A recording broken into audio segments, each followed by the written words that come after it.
Bismillahirrahmanirrahim. Assalamualaikum warahmatullahi wabarakatuh.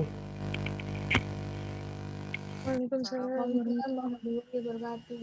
Sebelum kita mulai perkuliahan siang hari ini, mohon maaf tadi terlambat. Kita awal dengan pembacaan doa surat Fatihah. Semoga apa yang kita pelajari nanti bisa kita pahami dengan baik, sehingga kita bisa menjalankan semua tugas-tugas termasuk ujian dari kuliah ini dalam satu masa ke depan. Al-hadiniyah wa ala kulli nusrah al-Fatihah.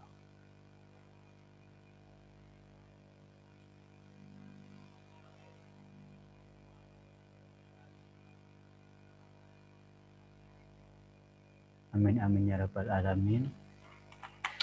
Hari ini minggu lalu kan udah pembahasan tugasnya ya, udah tuntas kan ya. Minggu lalu yang kita estimasi parameter daripada distribusi yang bukan Bernoulli. Jadi ada yang normal, ada yang binomial, ada yang eksponensial. Pendekatan nilai rata-rata dengan menggunakan metode maksimum likelihood. Oke, hari ini kita akan mencoba memahami untuk konsep metode yang ketiga, yaitu least square atau metode kuadrat terkecil. Kalau metode likelihood itu metode yang memaksimumkan fungsi peluang. Jadi fungsi peluang apa? Fungsi peluang variabelnya adalah beta, maka fungsi peluangnya beta. Kenapa diperbesar atau dimaksimalkan? Karena kalau fungsi peluangnya mendekati 1, maka kemungkinan kejadiannya adalah besar. Sehingga menuju nilai peluang 1 itu artinya menuju kepastian. Sehingga itu yang kita harapkan maksimal nilainya. Jadi kita pakai metode maksimum likelihood. Kalaupun itu dilogkan, logkan itu hanya transformasi fungsi supaya mudah untuk menurunkan.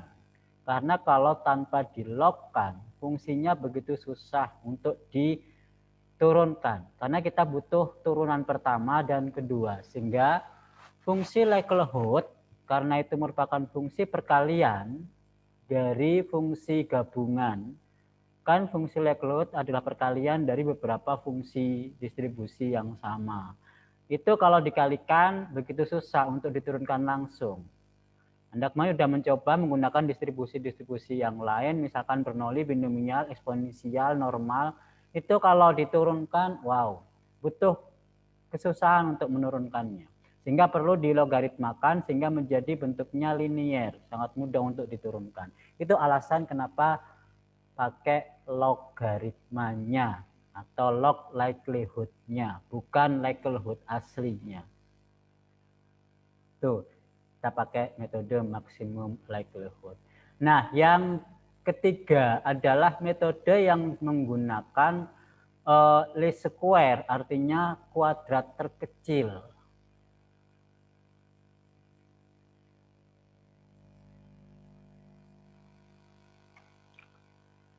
Metode kuadrat terkecil atau dikatakan dalam referensi bahasa Inggris least square methods.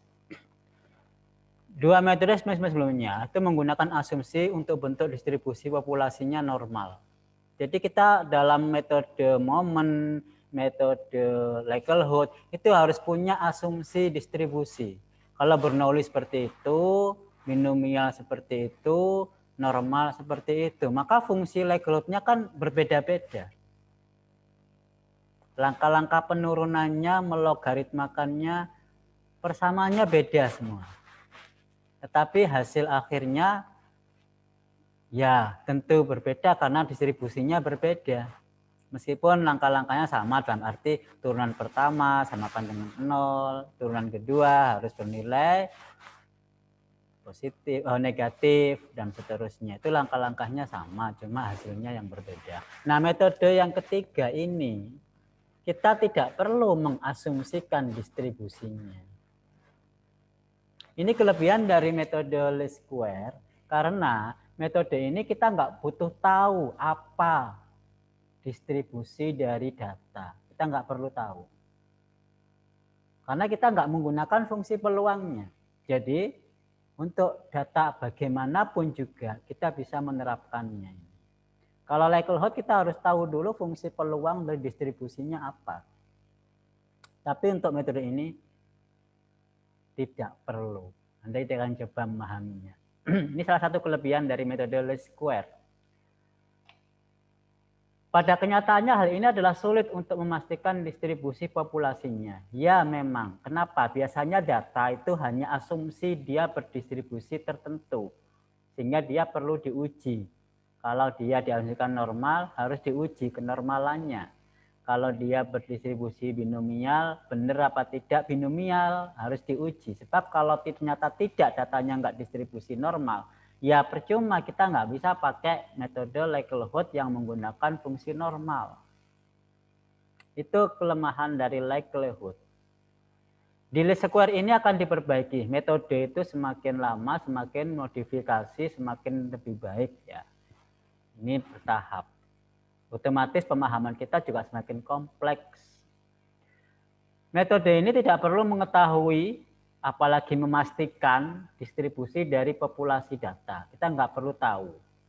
Apalagi memastikan. Memastikan itu nggak perlu nguji, nggak perlu. Salah satu metode yang sangat berguna dan populer, yaitu metode least square ini. Metode ini dapat digunakan untuk mengestimasi nilai rata-rata sebagai central moment dari variabel random. Salah satu cara untuk mendefinisikan nilai tengah dari suatu himpunan data adalah dengan mencari nilai dari mu cap. Mu cap itu ada asen 1, artinya fungsi pembangkit momen pertama. Nah, itu bukan nilai rata, tapi fungsi pembangkit momen pertama karena asen 1. Yang meminimumkan nilai fungsi jumlah kuadrat error. Nah, ini bedanya dengan likelihood. Kalau likelihood itu memaksimumkan fungsi peluang. Peluangnya siapa? Peluangnya beta. Karena yang kita taksir parameter beta. Kalau ini meminimumkan apa? Nilai fungsi dari jumlah kuadrat error. Karena error itu kan ada banyak errornya. Data pertama error terhadap rata-rata, data kedua error terhadap rata-rata berapa. Masing-masing data pasti ada errornya atau selisih terhadap rata-rata sebagai titik pusat. Itulah dikatakan error. Kalau dijumlahkan, tentu ada plus minus di situ. Kenapa? Karena ada nilai yang lebih, ada nilai yang rendah daripada nilai rata-rata. Sehingga untuk menjumlahkannya tidak serta-merta dijumlahkan. Supaya lepas dari plus minus maka harus dikuadratkan. Jadi selisihnya itu atau artinya errornya itu dikuadratkan. Sehingga kita butuh nilai jumlah kuadrat, bukan jumlah biasa. Jumlah kuadratnya kita minimalkan. Yang disimbolkan dalam fungsi S. S itu singkatan dari sum square error. Jadi jumlah kuadrat error. Sum square dari error. Jumlah kuadrat error ya dengan cara bisa kita hitung selisih data yaitu YI terhadap nilai rata-ratanya kuadrat. Kita jumlahkan semua dari data pertama sampai data ke N. Itu fungsi jumlah kuadrat error.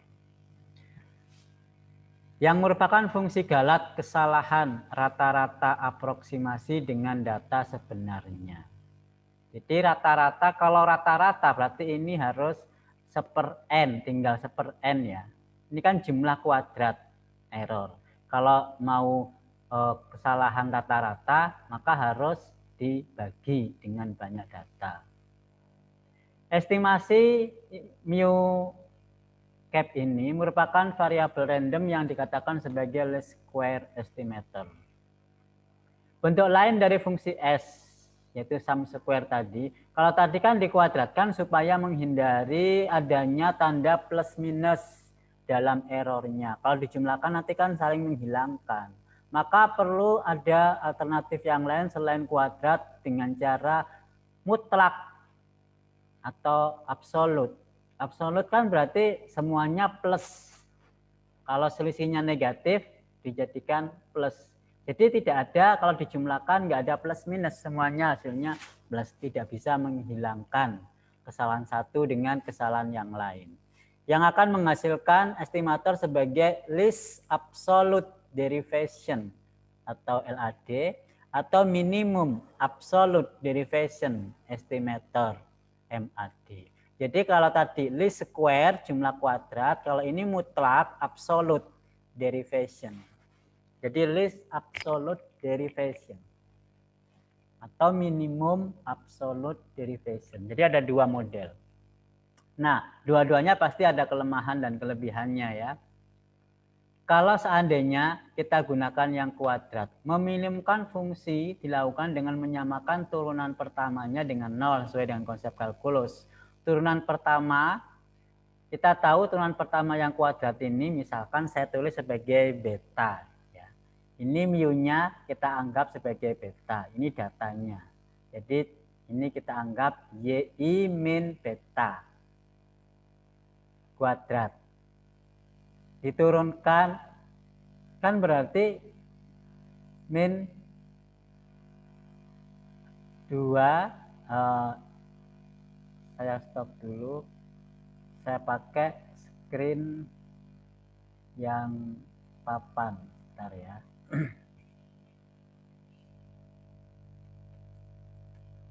Jelaskan pakai papan.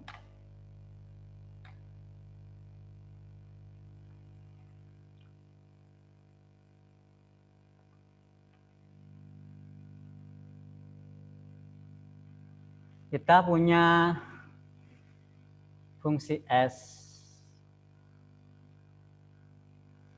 Fungsi S ini adalah sigma jumlah kuadrat error, jadi sigma yi, datanya y. Misalkan rata-ratanya beta, kita cari rata-ratanya ini. Selisihnya kita kuadratkan di 1 sampai n. Nah, ini kita turunkan terhadap beta. Jadi di sini ds per d beta.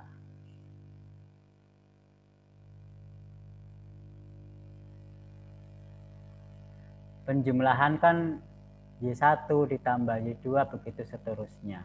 Sehingga kalau kita turunkan terhadap beta, ini masing-masing kita turun. Kalau ini kita jabarkan kan jadi Y1. Mau dijabarkan boleh Y1 min beta kuadrat ditambah Y2 begitu sampai M min beta kuadrat sampai M. Nah ini kalau kita turunkan kan satu per satu karena masing-masing mengandung N.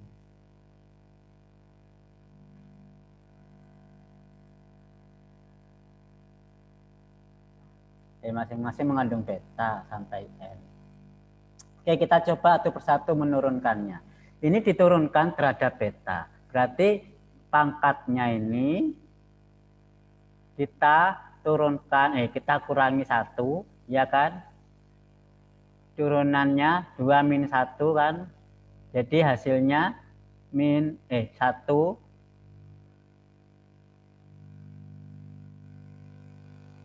Jadi di sini Y1 min beta pangkat 1 terus dikalikan dengan 2 kalikan turunan dalamnya min 1. Jadi kali min 1 berarti min 2 ya. Seperti ini ya.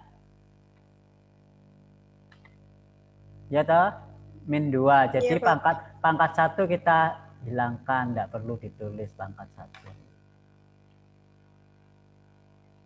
1. Seperti ini. Min 2 Y1 min beta. Ini sekarang yang kedua. Yang kedua cepat sama kan caranya juga min.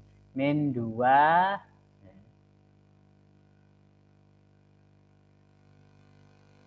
min 2 kali Y2 min beta. Begitu seterusnya sampai N. Sampai N di sini berarti min 2 kali YN min beta. Ini kalau kita jadikan satu, dalam simbol sigma hasilnya min 2 kali sigma YI min beta. Ini kan hasilnya. Oke. Paham ya? Ini turunannya samakan dengan 0. Nah, samakan dengan 0 sebelah kiri. Maka titik di sini ditemukan berapakah atau bagaimanakah betanya ini. Ini yang kita cari.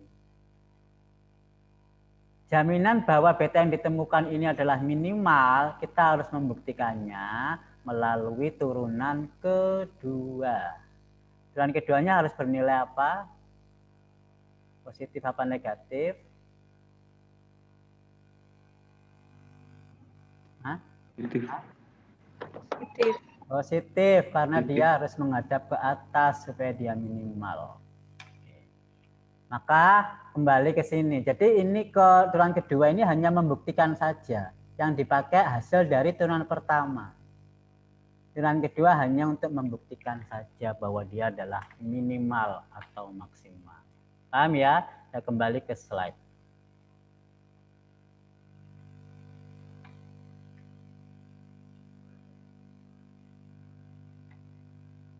Jadi turunan keduanya, nah ini tanpa kuadrat ya, ini salah ya. Tanpa kuadrat, saya pakai slide tambah salah. Nah ini yang benar. Ini kalau diselesaikan, karena ini harus sama dengan 0, maka ini kan min 2. Min 2 kalau ruas saya kalikan dengan Maaf Pak, belum keluar. Slide-nya belum. Ya. Nih. Jadi kita mau mencari nilai beta di mana pertemuan pertama ini harus sama dengan 0. Sehingga ini hasilnya kalau dua ruas ini kita kalikan dengan min setengah misalkan, kan boleh dikalikan min setengah dua ruas. Yang sebelah kiri kan tetap aja 0. Yang sebelah kanan jadi positif, min 2-nya hilang. Nah, untuk mempermudah seperti itu. Sigma YI min beta. Iya toh? Tetaplah sigma I-nya 1 sampai N, semua sigma begitu. Ini harus sama dengan 0. Kalau harus sama dengan 0, maka bagaimana untuk mencari beta ini? Ini kalau dijabarkan kan sama aja dengan YI min beta min plus Y2 min beta. Kalau disederhanakan di sini ini sama dengan sigma YI. YI-nya kan sendiri-sendiri ya, nggak bisa jadi satu. Y1 ditambah Y2 ditambah Y3 kan nggak boleh jadi satu.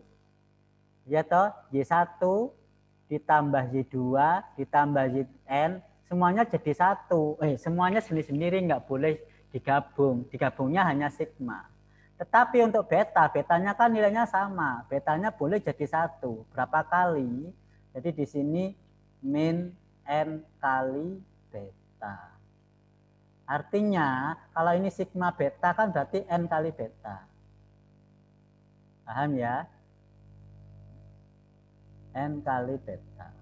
Sehingga N beta dipindah ke ruas kiri sama dengan sigma itu. Sigma YI. Maka dengan cepat kita bisa menjawab betanya adalah sama dengan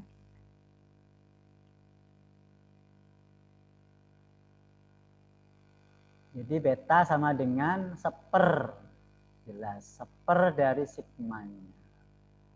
Jadi beta sama dengan seper sigma, seper N dari sigma YI. Ini kan nilai rata-rata kan. Tetapi beta itu parameter. Berarti parameter beta bisa digunakan untuk mencari nilai rata-rata. Rata-rata Z itu kan Z-bar toh. Tapi beta itu parameter distribusinya. Kita nggak tahu distribusinya apa. Yang penting parameter betanya sama dengan bisa digunakan untuk mencari nilai rata-ratanya, yaitu Z-bar.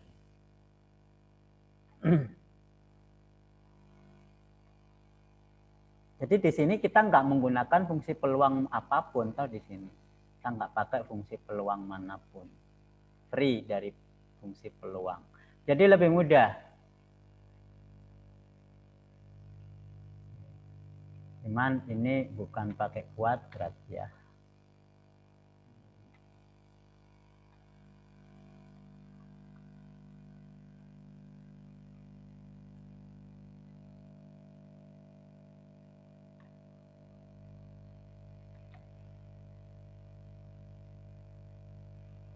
Sementara itu ada yang perlu ditanyakan, silakan.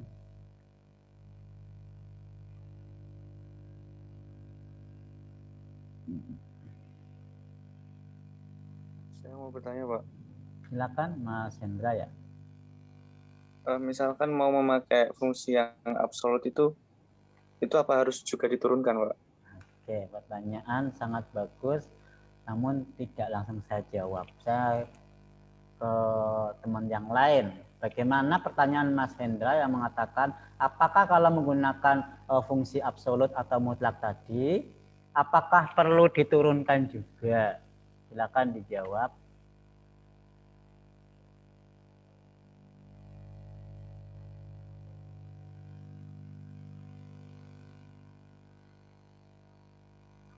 Silakan.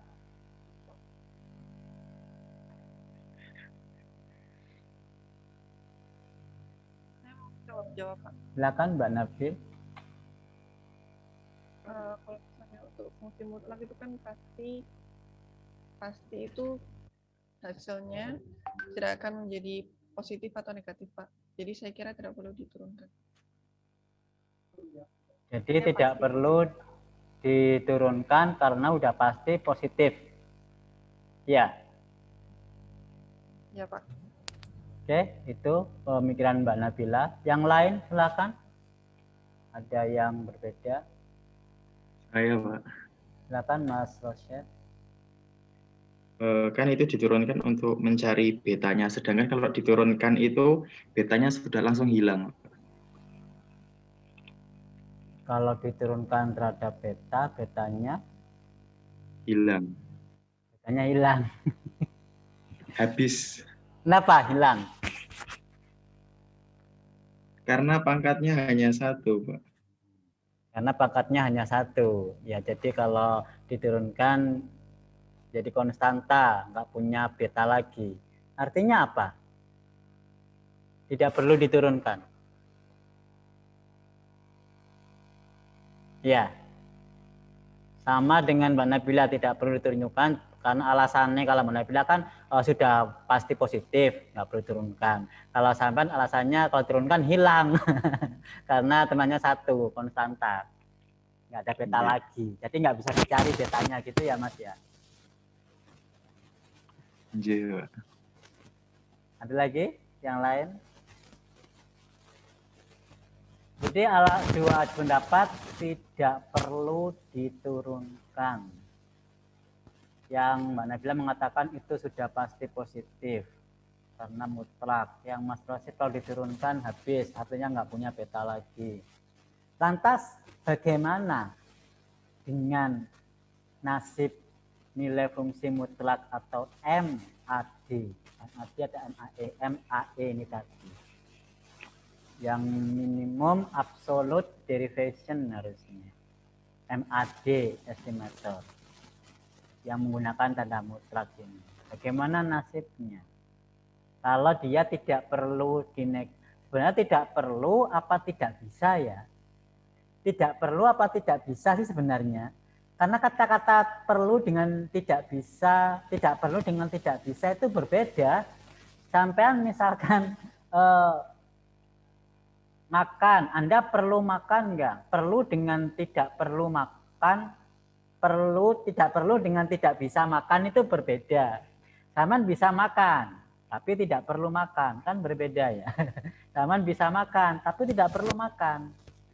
Sampean perlu makan, tapi tidak bisa makan. Nah, itu suatu hal yang berbeda. Nah, sekarang kasus MAD ini, dia perlu diturunkan, apa memang tidak bisa diturunkan?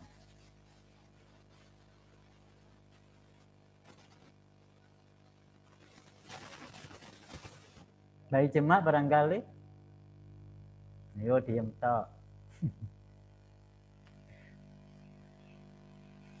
Masih memahami, Pak. Memahami. Mana Mbak Zulfi, Mas Hendra?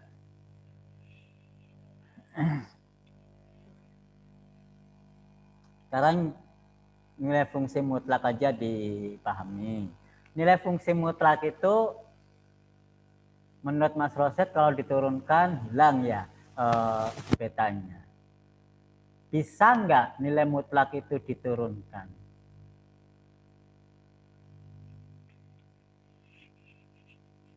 Fungsi mutlak diturunkan.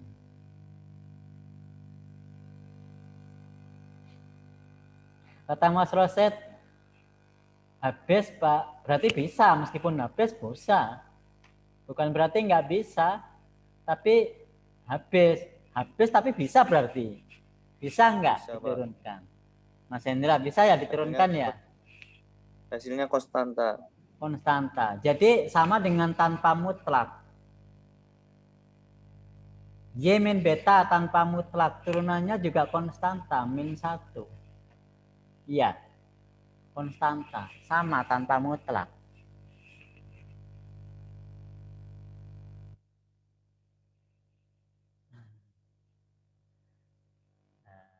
Saya kembali ke kalkulus deh. Memang ekonometri itu sangat erat dengan kalkulus. Ya udah. Ini kan bukan matematika ekonomi ya. Ini ekonometri, aljabar, kalkulus, matriks semua kena. Jadi kalau orang paham susah jalan ke ekonometri. Ya terpaksa saya pahamkan dulu konsep dasarnya. Anda tahu fungsi mutlak kan? Aduh garisannya kok lelek. Aduh kok meringis. Ini bukan saya yang detek, ini papannya yang bergerak. Ya Allah.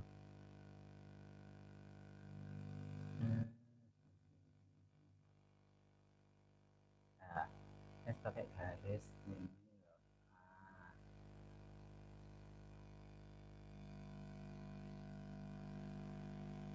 Nih. Kalau ada fungsi mutlak, misalkan fx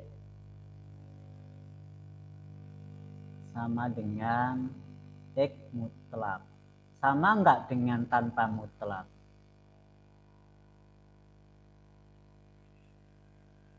Sama apa enggak? Sama ya Mbak Ijma. Ini saya punya fungsi yang dx sama dengan x tanpa mutlak Mbak. Sama enggak dengan f? Berbeda, Pak. Beda. Gimana bedanya Mas Roset? Kalau yang pakai mutlak itu tidak bisa di negatif. Tidak bisa di negatif, semua positif. Yeah. Terus Kalau yang mutlak berarti yang tanpa mutlak bisa negatif. Oke. Ya. Ini adalah fungsi, aduh garisnya kok kerigil lagi.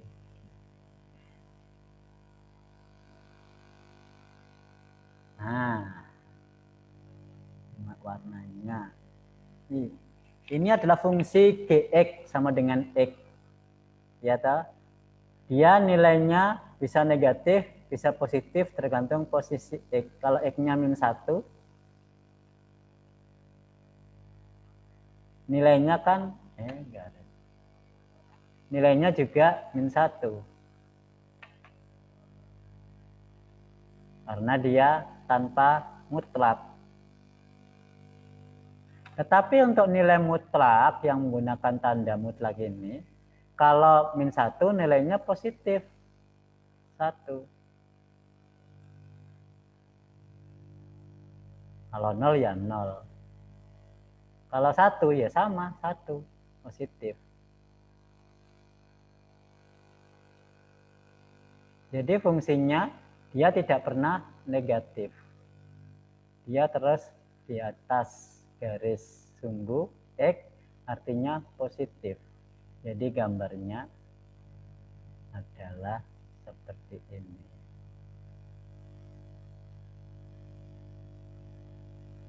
Gambar yang positif.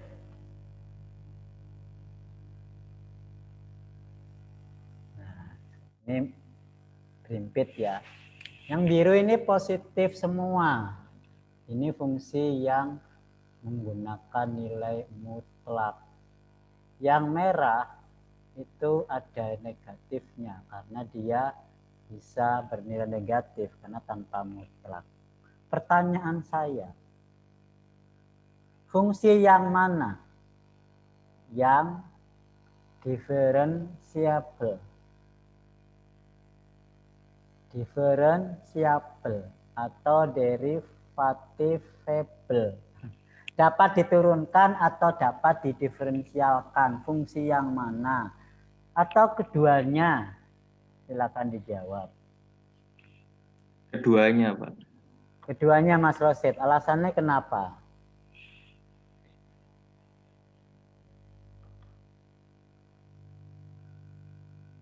Karena Kak, sebentar. Ini mengulas kalkulus. Karena apa?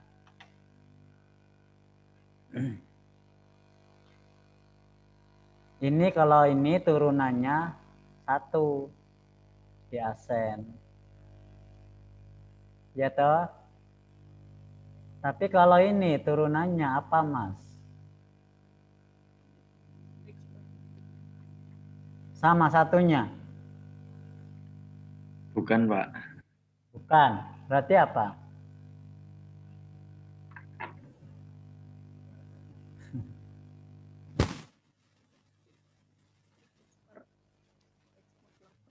Kita perhatikan dulu sekarang kembali. Turunan itu kan konsep kemiringan toh ya. Kita yakin ini nilainya benar. Turunannya 1. Ini untuk berlaku untuk semua X kan? Berlaku untuk semua X. Artinya dia kalau turunannya sama dengan 1 kan dia naik kan? Positif toh. Kelihatan ini kemiringannya dia positif naik terus. Ya kan? Ini kemiringannya 1. Nih 1. Sudutnya 45 derajat. 1. Ini 1 banding 1. Ini 1. Itu kemiringan. Ya. Nah, sekarang kita perhatikan yang biru, kurva biru ini. Ini yang merah kan? Yang merah ini kan, nah kalau dihitung dari sini sama aja. Kemiringannya 1. Ini yang merah ini juga sama, ini juga 1. Kemiringannya sama dengan yang atas. Dimanapun dia kemiringannya tetap sama. Sekarang yang biru perhatikan. Yang biru ini miring tapi ke bawah. Ya toh? Ini miring tapi ke bawah. Saat di sini dia miring tapi miring ke atas, menaik. Jadi kan turunannya berbeda antara yang di sini dengan yang di sana. Artinya turunannya bukan satu, tapi ada dua. Yaitu dia turun dan naik. Turun saat di mana? Kalau X-nya negatif. Ya toh? Saat X-nya negatif dia turun. Saat X-nya positif baru dia naik. Saat 0 dia kemana turunannya? Kalau tadi yang merah saat 0 kan tetap naik kan turunannya untuk semua X yang di sini. Saat di sini X-nya 0, di mana turunannya? Tidak ada. Tidak ada, dia namanya tidak invertible. Karena turunan itu harus turunan di mana-mana. Ingat konsep kalkulus, kalau limit, ingat limit kiri, limit kanan enggak ya? Limit kiri sama dengan limit kanan. Itu berarti sama dengan turunannya. Artinya turunannya ada. Ada. Ya kan, masih ingat konsep ini? Ini limit kirinya nggak sama dengan limit kanan. Maka dia nggak punya turunan. Didekati dari kiri dengan didekati dari kanan kan beda. Kalau dikali dari kiri dia menurun, dikali dari kanan menaik. Nah itu konsep limitnya berbeda, maka dia nggak punya turunan. Tetapi kalau dibatasi X-nya positif saja, negatif saja, maka dia ini punya turunan. Tapi untuk semua X dia nggak punya turunan. Paham ya? Kalau dibatasi X-nya dia bisa diturunkan. Jadi dia nggak bisa diturunkan di mana-mana. Jadi dia terhalang di sini. Di titik X sama dengan 0. Dia nggak invertible untuk yang fungsi mutlak. Paham ya? Termasuk fungsi tangga ya. Ingat fungsi tangga.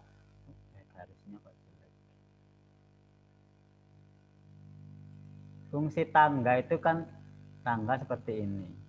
Nah, ini kita lihat. Ini suatu titik X.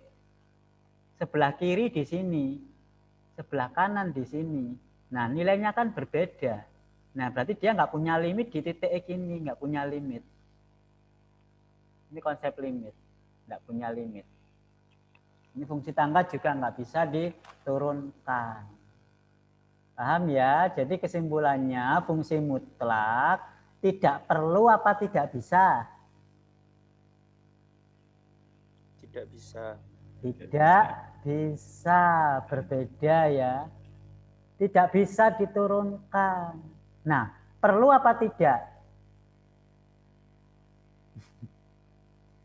Sekarang perlu apa tidak diturunkan?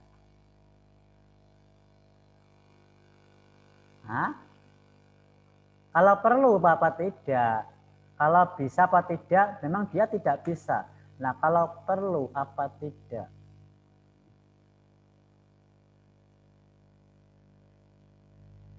Perlu apa tidak? Untuk diturunkan. Tidak perlu, Mas Hendra. Ya, kenapa enggak perlu, Mas? Karena tidak bisa diturunkan, Pak. Dia tidak bisa, tapi perlu enggak? Seperti ini misalkan, Saman makan, tidak bisa makan, tapi Saman perlu makan enggak? Sekarang Saman tidak bisa makan. Sebenarnya Saman kalau lapar perlu makan enggak? Perlu makan, tapi sekarang Saman tidak bisa makan, iya kan? Saman perlu makan, tapi masalahnya tidak bisa makan. Beda kan konsep perlu dengan tidak. Nah untuk konsep tanda mutlak ini di konsep fungsi least absolute derivation atau minimum absolute derivation ini, dia perlu diturunkan apa tidak? Dia memang tidak bisa diturunkan, tapi sebenarnya dia perlu enggak untuk diturunkan?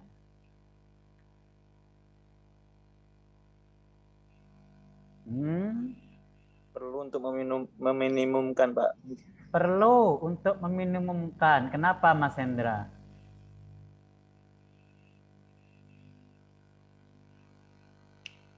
Tapi dia tidak bisa diturunkan. Padahal dia perlu untuk diminimum, perlu untuk diturunkan karena dia harus diminimumkan, kata Mas Hendra.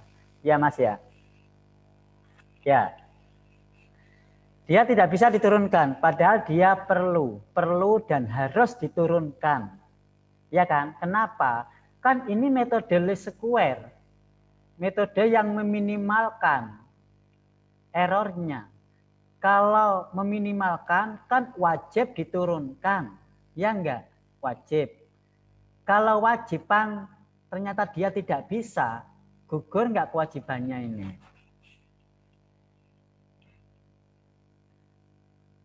Kewajiban ini harus dilalui, padahal dia tidak bisa.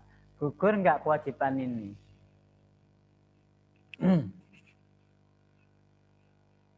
Dia harus tanpa pengecualian. Misalkan begini, sampean mau sholat. Wajib kan wudhu itu? Tapi sampean tidak bisa wudhu.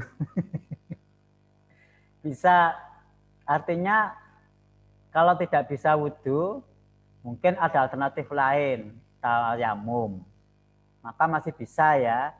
Kalau kewajibannya berarti tidak harus wudhu, tapi juga bisa tayamum. Tapi masalahnya di sini kewajibannya cuma diturunkan.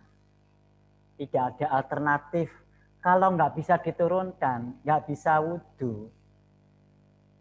Ya kan berarti nggak bisa sholat. Ya enggak? Kalau kewajibannya cuma ada satu dan itu satu-satunya nggak bisa dilakukan. Otomatis berlaku enggak dia? Nasibnya bisa dilakukan enggak? Maka dia enggak akan bisa menjadi estimator.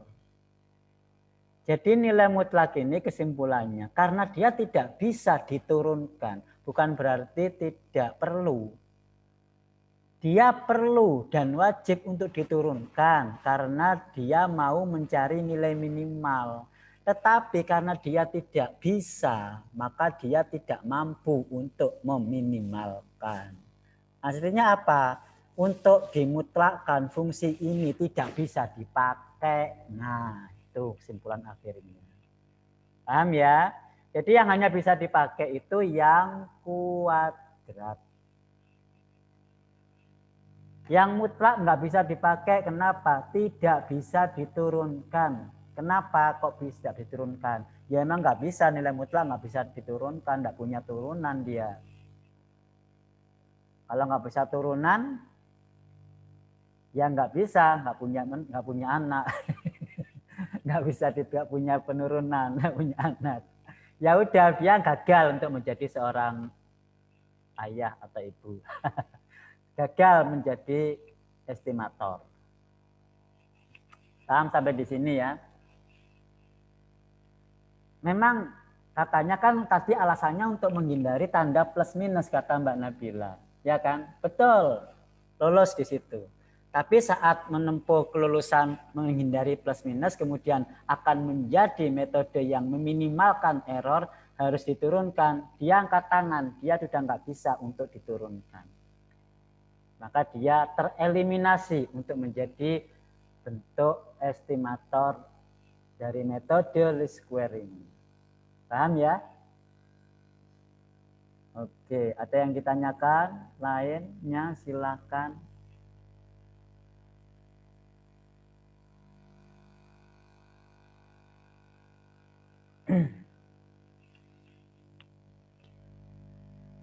Enggak ada? Kalau ada, selanjutkan.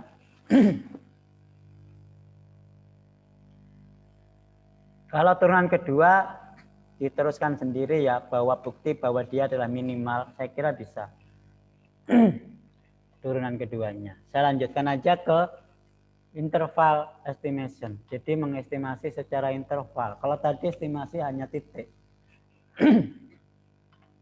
Estimasi interval, terkadang terdapat permasalahan dalam menentukan interval untuk estimasi parameter yang dalam statistik dikatakan sebagai variansi estimator. Jadi kita mengestimasi atau menaksir itu bukan pada satu titik, tapi sebuah nilai-nilai dalam interval. Jadi lebih toleransi antara sekian sampai sekian yang diperkirakan. Jadi bukan hanya satu nilai. Itu namanya interval estimation. Terkadang penentuan interval estimator sangat berguna untuk memberikan range toleransi terhadap nilai-nilai estimasi yang mungkin. Misalkan ia adalah sampel random yang berukuran N dari populasi yang berdistribusi normal dengan parameter variansi yang telah diketahui. Variansi parameter yang telah diketahui ya. Jadi di sini variansinya sudah diketahui yaitu sigma. Variansinya diketahui. Maka estimator maksimum likelihood. Nah, dia pakai likelihood. Kenapa? Karena distribusinya ada normal. Seandainya distribusinya nggak diketahui, maka Anda nggak bisa pakai likelihood. Oleh karena itu, skripsi sampean kalau pakai likelihood harus tahu distribusinya. Nah, siapa yang pakai likelihood, nanti datanya harus tahu distribusinya apa. Maka estimator maksimum likelihood untuk distribusi normal sebagai berikut. Betanya yang tadi sudah kita hitung itu merupakan pendekatan dari nilai rata-rata Y. Dia berdistribusi normal dengan rata-rata beta. Variansinya sigma kuadrat dibagi dengan N. Kenapa ini dibagi dengan N? Karena ini adalah variansi rata-rata. Namanya average rate. Nah, istilahnya average rate, variansi rata-rata. Dia berdistribusi normal dengan variansi rata-rata, sigma kuadrat per N. Dari variansi populasi ya ini variansi populasi itu sigma kuadrat per N itu variansi sampel, variansi rata-rata dari sampel berukuran N. Lanjut, kita dapat menggunakan distribusi sampel ini untuk membuat pernyataan probabilitas. Nah, karena kita mentransformasikan data. Datanya tadi adalah berdistribusi normal, tapi normalnya rata-ratanya beta, variansinya ini. Kita bakukan menjadi normal baku atau distandarkan menjadi normal baku dengan rumus betanya tadi dikurangi dengan beta rata-rata dikurangi dengan variansi kali akar banyak data. Nah, ini bentuk bakunya. Kalau datanya sudah ditransformasi seperti ini, maka dia akan menjadi normal baku. Maka peluang dari variabelnya sekarang Z. Tadi kan variabelnya beta ya. Beta maksimum likelihood variabelnya. Ini beta rata-rata, ini beda ya. Ini beta estimator. Dia berdistribusi normal. Rata-ratanya beta. Nah, sekarang berubah menjadi Z. Transformasi distribusinya normal baku. Rata-rata 0, variansi 1. Ya, normal baku. Kalau normal baku, maka peluang Z itu adalah di antara plus minus dari nilai Z dengan signifikansi alfa per 2. Peluangnya dia berada di antara interval plus minus, itu peluangnya 1 min alfa.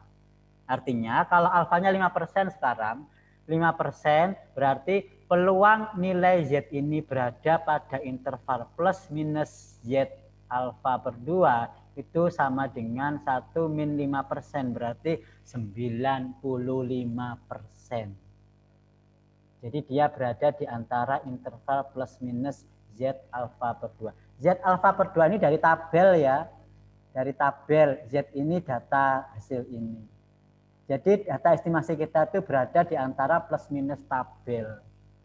Itu nilai peluangnya 95% kalau alfanya 5%. di mana Z alfa per 2 adalah persen bagian atas dari distribusi normal baku yang kita peroleh dari tabel statistik normal baku.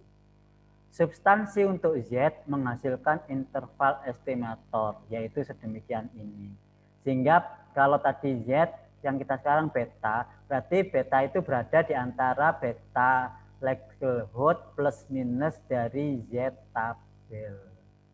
Itu peluangnya sama, 1 min alfa. Kan tadi Z antara plus minus Z tabel. Kalau beta berarti antara beta plus minus Z tabel. Cuma dikalikan dengan variansi. Inilah interval estimator. Cukup? Ada yang tanyakan?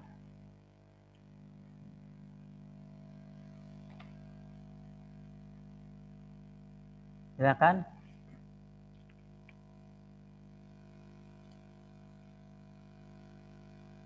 Nggak ada? Kalau nggak ada, saya kasih tugas.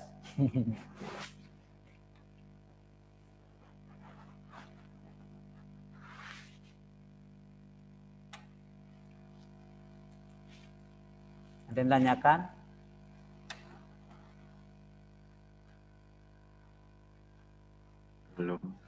Belum ada ya. Kalau tadi kita membahas sebuah distribusi, misalkan distribusi apa saja ya, saya simbolkan sebagai D, distribusi dengan parameter rata-rata ketemunya beta dan variansinya. D itu mewakili sembarang distribusi ya. Sembarang distribusi kalau normal berarti ya di ini N, kalau binomial ya B, dan seterusnya. Ini baru kita bisa menggunakan likelihood, maksimum likelihood. Ya, tapi kalau nggak tahu distribusinya kita nggak bisa menggunakan likelihood. Jadi di sini ketemunya beta ternyata sama dengan nilai rata-rata dari data. Apapun distribusinya, ya kan? Kemarin sudah kita buktikan melalui tugas pertama, distribusi binomial Bernoulli, eksponensial, dan normal, atau bahkan distribusi apapun, ternyata betanya sama dengan rata-ratanya. Iya toh? Bagaimanapun bentuk distribusinya. Tetapi kalau kita nggak tahu distribusinya, maka kita bisa langsung menggunakan least square estimator atau LSE. Hasilnya ternyata juga sama bentuknya dengan likelihood, ya kan? Tanpa melalui distribusinya apa. Paham ya? Ini sudah kita pelajari barusan yang ini least square estimator. Nah, sekarang ini kan variabelnya Z. Nah, sekarang Z-nya sekarang ini kan distribusi, parameter distribusi ya, beta ini. Ini parameter distribusi kan beta.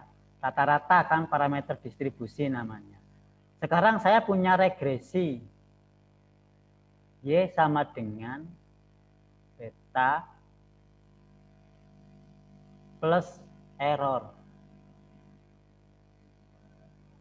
Maaf Pak, screen-nya tidak terlihat. Screen-nya tidak terlihat dari tadi. Iya Pak. Ini masih di PPT Pak. Lah, kok enggak protes? Diam aja dari tadi, udah sampai ke sini. Beneran. Tadi bengong aja, saya coret-coret tadi berarti. Baru sadar Pak. Jadi, ngulangi lagi. Kalau Z-nya berdistribusi apapun, saya tulis D. Entah itu normal, binomial, Bernoulli, eksponensial, atau yang lain. Kan punya parameter distribusi, rata-rata, dan variansi kan. Sehingga kita bisa menggunakan likelihood. Ketemulah betanya yang merupakan nilai dari rata-rata data. Jadi parameter beta, parameter ini namanya parameter distribusi. Kenapa? Karena ini rata-ratanya distribusi. Ketemunya sama dengan rata-rata dari data itu sendiri. Paham ya? Nah sekarang kalau nggak tahu distribusinya, kita bisa menggunakan metode yang kedua, least square estimator kan. Hasilnya sama aja dengan yang diperoleh likelihood. Hasilnya juga terbukti, hasilnya sama dengan nilai rata-rata. Ini adalah beta, tapi betanya beta parameter distribusi. Paham ya? Sekarang saya punya persamaan atau fungsi atau bisa dikatakan regresi dalam statistik Y sama dengan beta plus error. Y sama dengan beta plus error. Kalau ini kan Y saja. Y sama dengan beta plus error. Nah, ini dia misalkan Y-nya berdistribusi apapun. Entah normal, binomial, atau apa saja. Tapi dia Y sama dengan beta plus error. Nah sekarang bagaimana kalau diterapkan metode least square ini? Hasilnya apa betanya ini?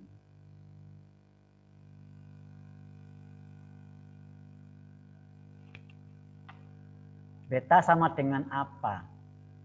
Kalau menggunakan metode least square, kita nggak tahu distribusinya apa ini.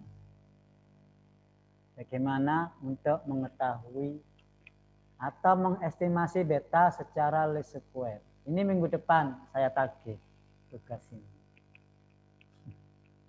Paham ya tugasnya? Kita nggak terbatas distribusi. Kita punya regresi Y sama dengan beta plus error. Itu yang pertama. Tugas yang kedua,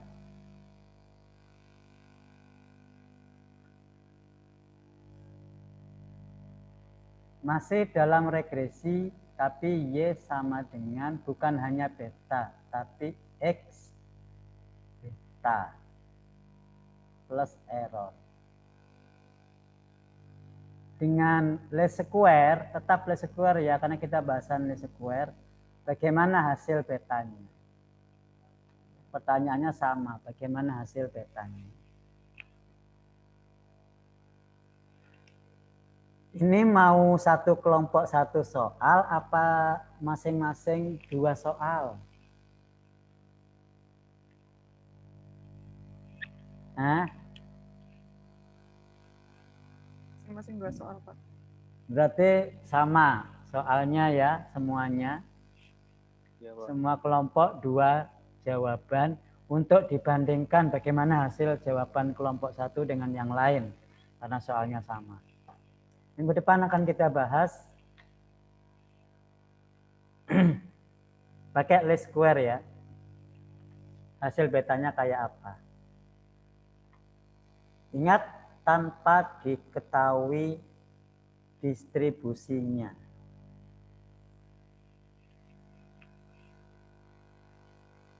Nanti kalau diketahui distribusinya, maka Anda pakai likelihood. Itu agak susah, agak lama. Tapi kalau tanpa diketahui distribusi, pakai least square itu lebih mudah, lebih cepat. Makanya saya pakai least square aja. Mungkin kalau likelihood di UTS saja ya. Silakan, ada yang mau ditanyakan, sampaikan sebagai penutup.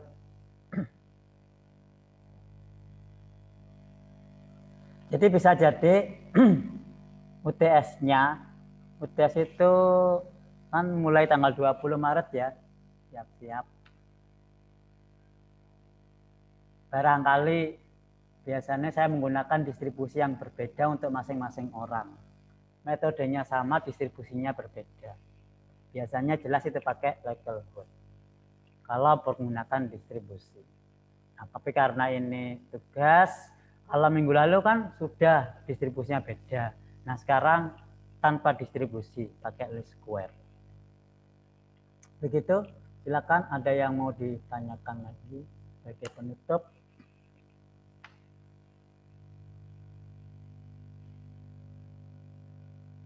Tidak ada? Kalau nggak ada, kita akhiri dengan berhamdalah. Semoga bermanfaat dan kita bisa memahami dan bisa mengerjakan tugasnya dengan baik, itu yang penting. Dengan bacaan hamdalah, alhamdulillahirabbil alamin.